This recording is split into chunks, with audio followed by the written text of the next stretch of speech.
Outstanding 4-H Club, Young Farmer Fisher Folk Organization. Ang atuang outstanding young farmer organization mao ang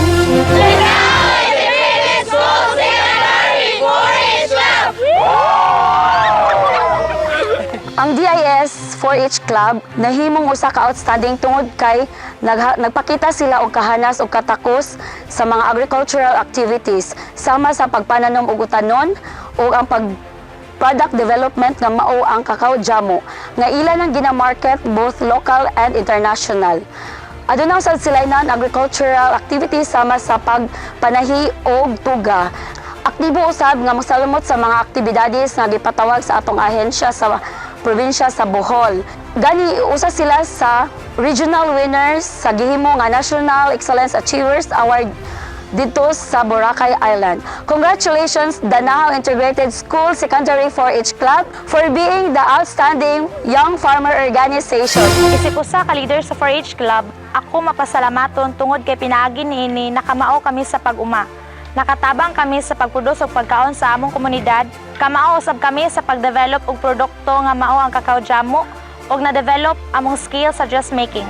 Ang 4-H Club dakong tabang aron maengganyo ang kabatan-unan nga ipadayon ang pag-engage sa agriculture, na-develop ang leadership and entrepreneurial skills as youth leader advocating organic, sustainable agriculture.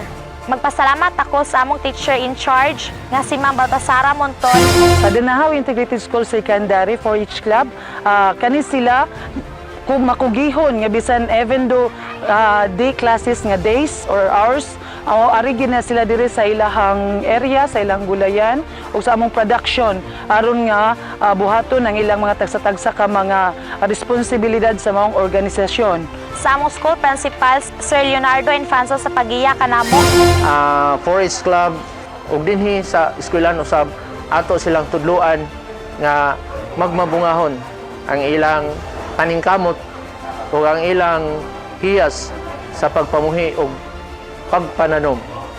Sa Municipal Agriculturist, Sir J. Mark Soto. They are all in support, headed by Mayor Eugene Ibarra and together with the Sangguniang Bayan. Thank you so much for this opportunity to help our youth because this is one of the ways to improve agriculture. Helping the youth in order for them to become more successful eventually, and we will have a more sustainable agriculture with the help of our youth sector.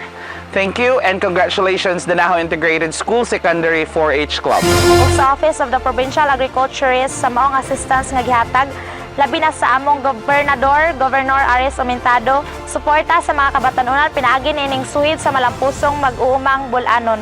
Daghang salamat.